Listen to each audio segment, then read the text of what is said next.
Okay, so today I got juicy vegan. Burr, burr, burr, burr. And today, since my sister is here and this is my actual sister, I think today we should talk about some sisterhood things. Okay. All right, let's do that. So, sisterhood, as in us being sisters, or sisterhood in general, like with friends and everything? like all the things. Okay. All the things. Let's hit on that, because not only are we biological sisters, right? We are also friends. Yes. We are friends. Yes. And that doesn't always happen. Let me just say. That's true. It doesn't always happen. So, but I do want to sit up here and take time. Since you're here in town, and before we were together all the time. Yeah. And now we are so far apart, 10 hours of driving apart, or flights. Flights apart. So let's talk about, you want to talk about how our dynamic is and what our relationship looks like first? Or do you want to talk about the girlfriend aspect of it first? Either or, really. I mean, I think it would be beneficial to talk about how it started, just because you are my eldest sister, right? So there, and as all older sisters, the oldest sister is a thing where you're like mom number 2 also. Right. So that had to change at some point. It did. Into me becoming an adult, because at one point you was doing my ponytails. And, right. Right. And we did have a different dynamic. Yeah. When when I lived in Fort Wayne in the same city. Yeah. I did look at you more like you're just my sibling, younger, right. And you're my baby. Right. You were like one of my first children, before I had my own children. Right.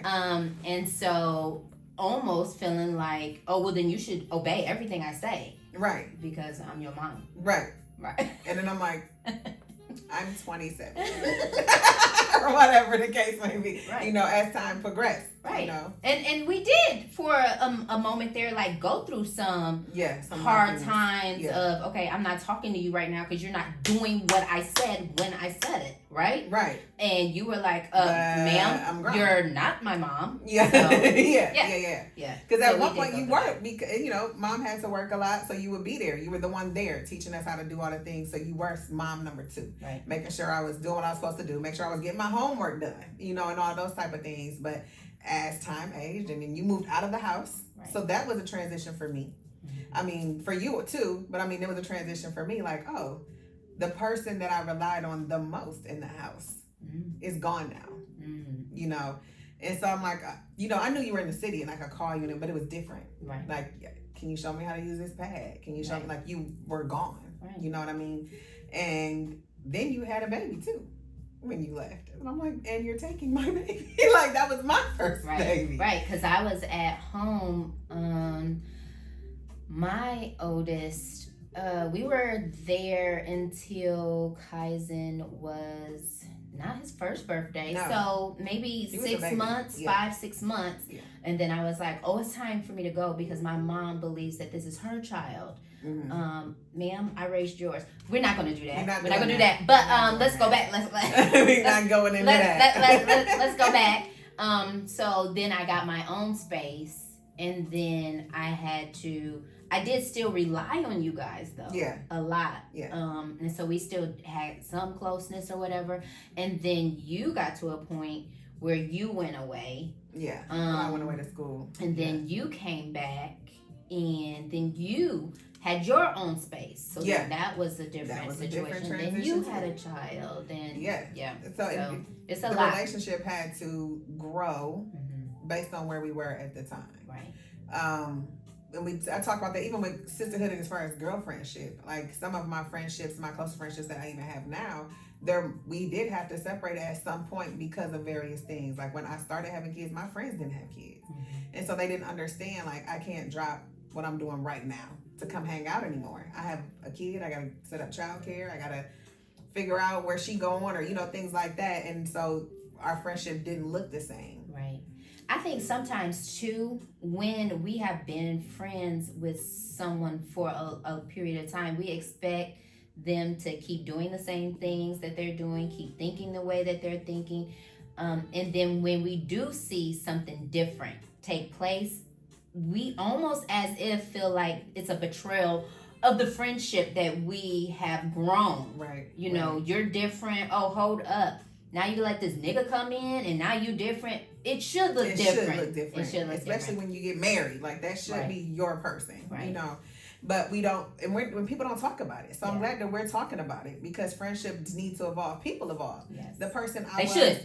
They should. And most people, you shouldn't be the same person when you're 15 as when you're 45. Right. So if I met you at 15, at 20 you look different, at 25 you look different, at 35 you look different. Yeah. And if you don't get to learn that new person, your friendship can dissolve. Yeah. And sometimes too, we also, when it does change, we need to have some sort of communication about this, because my perspective of you, my expectation of you needs to change. Yeah. It needs to, I need to be able to say, hey, you know, I need to focus over here right now, maybe on my kids, maybe on my husband, in a different capacity. And I might not be with you every weekend like I am now. Right. But I still love you. Right. We're still, I hate using the word besties, because we'll get into that later. Right. But we're still cool. Right.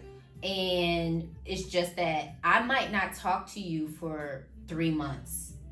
But what happens when we talk? Right. You know, are we able to still together? Yes. Or is it some animosity I'm feeling because now you mad that I haven't called you for 3 months when we used to talk every day? I haven't shown up for you in this way, but did you make it clearly evident to me that this was so important to you? Right. Like, the communication is key the entire time. I have had to, and I have lost someone, and you know this, someone that I was friends with for decades. Right. And it was just due to lack of communication, and because my lifestyle had changed. I got married, I got a stepchildren now, I got a new career that I'm traveling in. So many quick changes in a short time. I hate to keep jumping in though, because another thing too, some might think, well, I'm married too. You married, I'm married too. So we have that in common. Shouldn't that make us closer? No. Not always. Not everybody married look the same. Right. Not, you know, because now we're doing something different. My spouse might have different friends. They do different activities. Right. Or we might decide, me and my spouse decide right now we need to just focus on us, and we not having no outside friends like that. Right. Or your spouse might be cool with this, and my spouse might not be cool with this. Right. And maybe our spouses don't want to hang out. So now we still have to get together just ourselves too. So it just depends. Like, my career is where I'm out of town half the week. So the week that I'm home, sometimes I don't want to be gone with nobody else. I need to focus on my family because I've been gone. Mm-hmm. And the friends that have made it through all of my transitions are the ones who understand the new me now, this version of me. You know, let's go back to our sisterhood. I want to do that. Yeah. And two, I do still want to, on the friend tip, because with the sisterhood that we have on our relationship right now, when we had that big gap of space now, you're not within reach. I can't just call you and say, hey, let's go shopping. Let's go. Come over and cook. So now, in that time that you need someone, I need a touch though. Not just, because you know you can call me, but I physically just need to hang out with somebody right now. Mm-hmm. I know what my perspective is when I moved and had to find a different group or make myself available, because that's a thing now. You know, it's hard to make friendships. At least we feel like it's hard to make friendships. Right. How much of that is because of your willingness to? That's true. A lot of it. Because you do make time and space for the things you want to make time and space for. Yeah.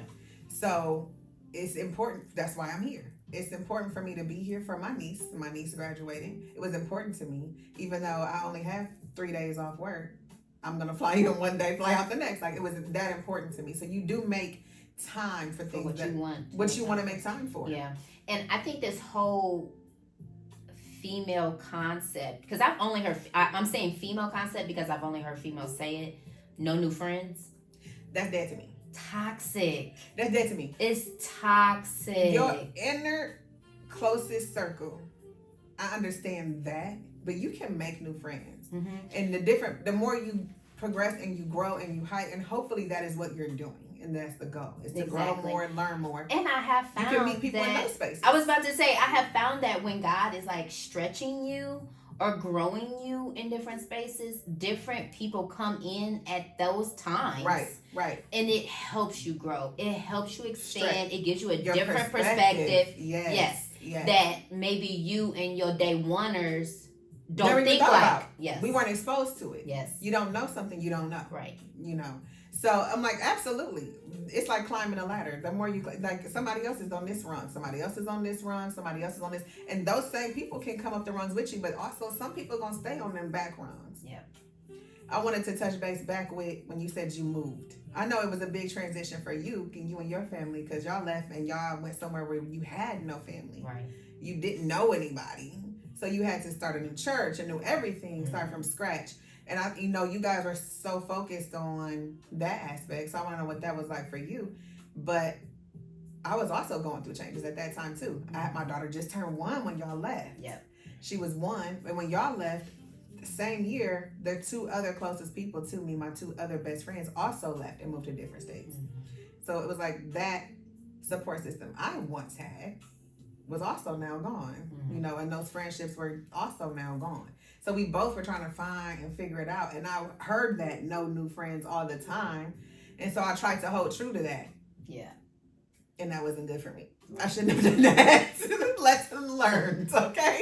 Yeah. Because I do find sometimes when we have that no new friends concept or perspective, we try to upgrade the friends we already have. Like, we try to make them do what we are doing now. Like, okay, I have now graduated and now I'm doing this, so I want you to go to school and I want you to, and then it puts a weird, you know what I'm saying, expectation on them to where they may feel like, oh, so you're saying I'm not good enough now? Now that you did this, now I gotta do that? Yeah. Or that type of thing. Right. That's very, when you do have friends that you're trying to bring into your new season, that were from your past season, it does get to be a little conflict in all of that situation where you're trying to see, okay, now I know I should be talking differently as far as like what my future plans are now. Because when last time that I was kicking it with y'all, my future plans were always next Saturday. Where we going, what club we popping off at. What y'all doing tonight? Right? And so now my conversations are a little different with people in this, okay, what are your 5-year goals? And, and what are you doing for business? And what's your next big thing? And So it's a different conversation that we're having. And then when you try to have those same conversations sometimes with the people in the past, then that's what I mean. As far as then they might be like, like, oh, you trying to act like. It'll also expose those ones who you didn't know were in competition with you the whole time. You didn't know. You didn't know. You did not. Especially if you level up and they like, oh, you think you better than me now? Like, whoa, like I never said that. And why are you competing with me? Right. And why are you, and I lost a friend too. And I feel like, was like, because you only liked me where I was in that season because you felt like you had more than me and you liked that you were the friend that helped me, like you maybe had that broken bird syndrome or whatever, and now I don't need your help. And then you're like, they didn't want like that new dynamic. You know what I'm saying? Right. So it also like I said, it exposes those ones you really didn't know you were in competition with you. Like, it's unfortunate that a lot of females feel like they have to compete with one another. It's enough room for everybody. Right. We all can eat. Right. We all it's enough money out here for everybody. Right. Or and we're talking about the toxic type of friendships, competition, relationships, right? Because sometimes competition can be good, healthy. Yeah. Yep. Like pull me up. Exactly. Actually, you're motivating me to be better. Yeah. Mm-hmm. I love that. That's the thing you and I do. I feel like you're like, why you ain't got that book out yet? And I'm like, oh, you're right. You know what I'm saying? And I'm like, dang, did y'all ever think about doing this? And you're like, oh, I didn't even think about that. You know, like those conversations. Our friendship is built on honesty, if you ask me. And that's because you were the mom first. So you never sugarcoated stuff for me, you know. But I feel like it was that transition of that I'm an adult now and I don't have to do everything. That was what you struggle like. But why aren't you listening? Because you could see in that space I was in that I was heading down the wrong way. Right. I was. And you like, stop doing that. Like, I know where that road leads. Yeah. Like, stop. And I'm like, but I'm a grown up. You know what I mean? So, you know, the transition was more so me being bullheaded and you not allowing space for me to learn myself. Right. Yeah. That definitely was something that we just had that conversation earlier today, though. Me having to think differently as far as the pressure you can put on yourself when someone isn't doing one. It's so weird because why am I so anxious because you're not listening? Right. You know what I mean? Versus just let them. Yeah. Let them. Let them fall. Yeah. Let them bump their head. They'll get up. It just remind me when my daughter was younger. I don't want to say her name just because I know you putting this out. But she used to be so mad when the seasons changed. Like, I still want to wear shorts. I'm like, no, it's snow on the ground. Like, I just want to go out and then, or she'll be wanting to put on her winter boots and winter coat when it's 80 degrees out. And I used to fight with her all the, and then one time I was just like, you know what? Go ahead. And I'm like, because when you go outside in them shorts and that tank top in that snow, you'll figure it out and you'll come back in and I don't have to fight with you. Yeah. That's the same concept. Like, okay, let them. Yeah. They'll figure it out. Yeah. And then maybe they'll come back and apologize, or maybe they'll come back. Either way, the lesson is going to be learned. Yeah. The easy way or the hard way. Yeah. And that goes in parenting and friendship. Oh, yeah. Yeah. Because sometimes your girlfriends will be like, let me tell you about this dude, and you're like, red flag. Flag on the plane. Right. Okay, so you like it. You never saw that he didn't have 2 friends. Right. So you cool with him still living in his mama basement. Right. 5 baby mamas. Right. That sounds okay to you? But he okay. has so much potential. Okay. Yeah. And my number would forget that potential crap. You date for somebody for who they are right now, because they may never live up to that potential, baby. You forget that. Like, do you like who they are right now? Yeah. You cool with that? Because you might have to live with that forever. Yeah. You cool? Okay. Yeah. But friendships do kind of sometimes go through situations where you're seeing so many red flags, and then that person will talk to you and bring it to you thousands of times, and you're like, I keep telling you the same thing. I'm not gonna keep. I'm not gonna keep. But like you said, you gotta just let them do you, boo boo. Yeah. Do you, boo boo. Oh yeah. And I'm just gonna still be secure. The thing is though, is finding the space to allow them to still come and be. You know, you still are their person. Yeah. I'm still gonna listen to you. No judgment though. Right. Because it is hard. No judgment. To be like, you know, I want to tell you. Like, so bad. Girl, I have found. Raggedy. Yeah. I have found that sometimes when you do tell.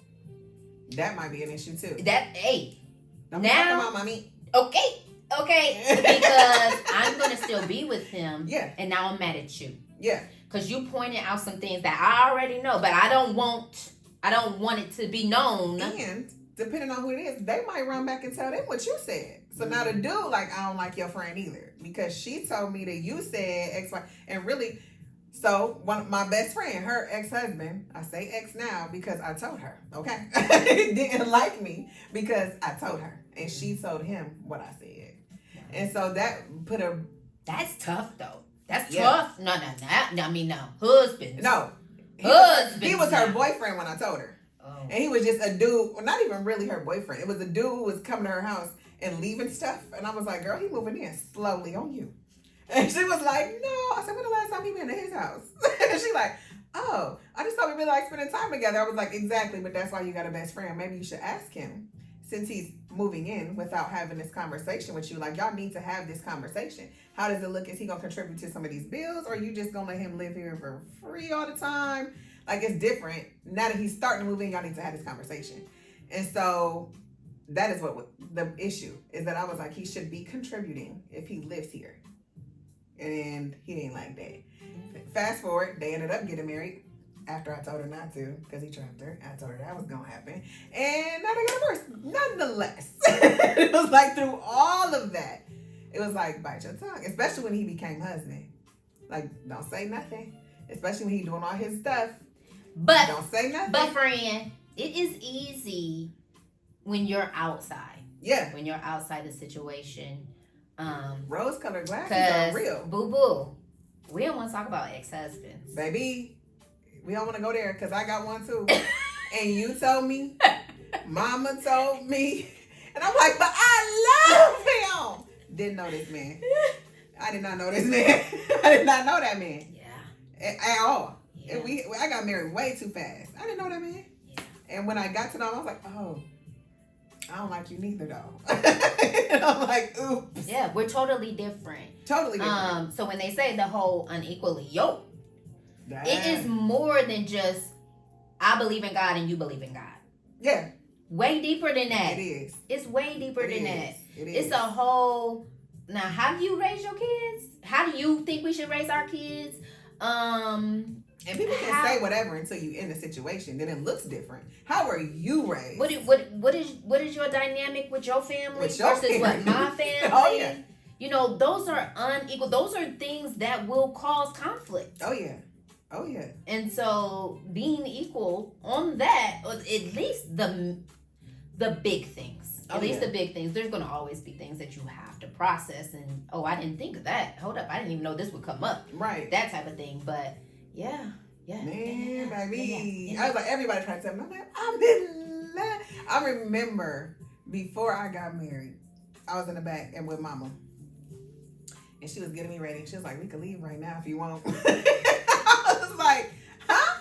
Like, I'm getting dressed for I'm getting my wake up and dressed. And she's like, we could leave right now. And I was like, no, I think that is. We definitely need to have another conversation, maybe, about the whole marriage and just processing marriage, and like I said, you have been you're married, and now what looks like a healthy marriage versus before maybe an unhealthy marriage. Mm-hmm. I have been married since I was born, basically, and she was 5 years old.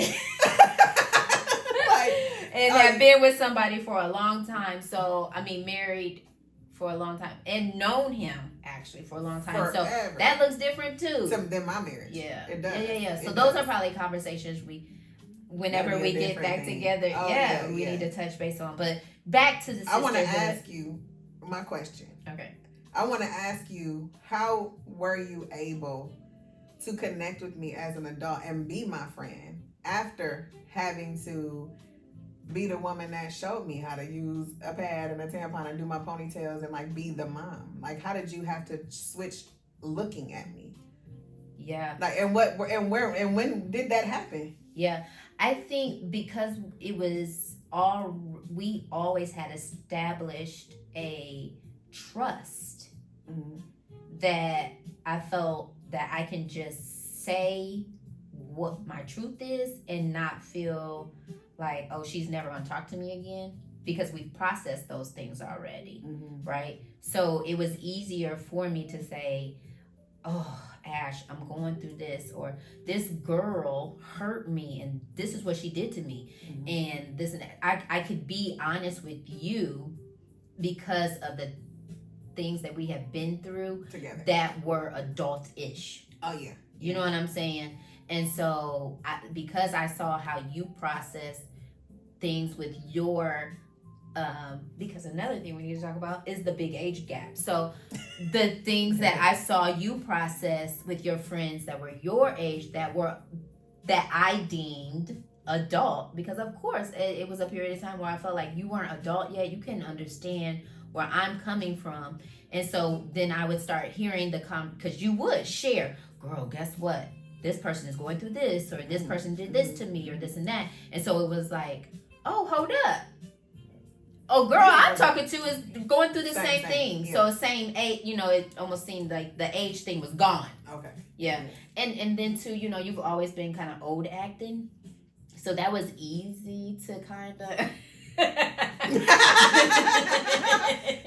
So, and you were, even when you were still my child, you were around me so much that, you know what I'm saying? It was easy. Like, we have a younger sister that she's never known me as a friend. She's only known me as an older adult. Because she didn't kick it with you, though. Never. And we never were really in the same house at the same time like that. Yeah, because by the time you left, she was a baby. She was in elementary when I left. When I got married, she was in elementary. Right. So, so she never knew me like that as cool, kicking type. Kicking it with, but it was just like, you just had to bring me. Like, I don't think you were like, come on, let's go kick it with me and my friends. You was like, I want to go kick it, and I guess I need you to come too, so you ain't here by yourself or whatever. And I'm like, I'm kicking it with the girls.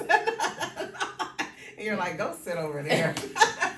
Girl folk business over here. Right? I'm like, I'm one of the girls. Yeah. I was not. But I wouldn't say acting out. I felt like I was more mature at a certain age. And I did kind of act out. I always say that. I did. Some of my hobbies and habits were older. But I was always at my granny house, so whatever. Well, like, even when you did have your oldest child, I was 12. Right. Thanks. I was 12. Right. And I was just like, this is my baby. And I'm like, that was like, there's 12-year-old girls who've never changed a diaper. Never had to make a bottle. Never, And I'm like, I'm going to go see him when I get out of school. Like, when I get out of school, I'm going to take him. We're going to go get his book bag. I'm going to make sure he got his diapers, his wipes. Like, my thoughts were different. And so, you like, maybe I just matured faster so we could connect in that way, rather than that age gap always existing. Because that's possible. That could have happened. Yeah. I do enjoy our relationship now, though. Yeah. You know what I mean? We are both married women, so that helps. Mm-hmm. You know what I mean? We like some of the same things, so that always helps. And we actually are intentional with spending time together, making future plans and things like that. Oh, it has to be intentional. Yeah, it definitely does, especially when you're this far away. Yeah, it has to be intentional. Yeah. And making sure that if it's something that's important to you, you communicate that with me. Yes. Like, I'm going to be in Chicago on this day, and I need you to be there on this day. Right. And I'm like, okay, this is important. I'm going to be there. Yeah. But if I'm just like, hey, if you want to just come through, whatever, big deal, then you're like, all right, that's not that important. It's not that important. She did not stress it. At least I didn't feel that it was a situation. Communication is key, even in every relationship. Communication is key. I have a good girlfriend. We've been best friends since I was 15 years old. And so the transitions we made from being just in high school together to me having a kid and she didn't have no kids, to her having kids, and now my kids is older. And you know what? I'm glad you said that, because remember I said we're going to get back on that. Oh, okay. This bestie label. What does that mean for you? Okay. So it's so many different definitions. Yeah. Some people believe that bestie means I'm telling you everything. Oh, no. When I woke up, when I laid down, what I'm thinking, what I'm processing, what I ate for breakfast, when I brush my teeth. Some people do believe, like, you're my bestie. I tell you everything. That's not I tell you healthy. everything. That's not healthy. A bestie for me is I trust you with my intimate moments. But there's also a caveat, because I am a married woman, that some things need to stay within the sanctity of my marriage. And I can't share everything with her because of that. Okay, so tell me this then. Okay. Watch what you say, because I'm going to come for you. Okay. I'm listening. Is your husband your best friend? No.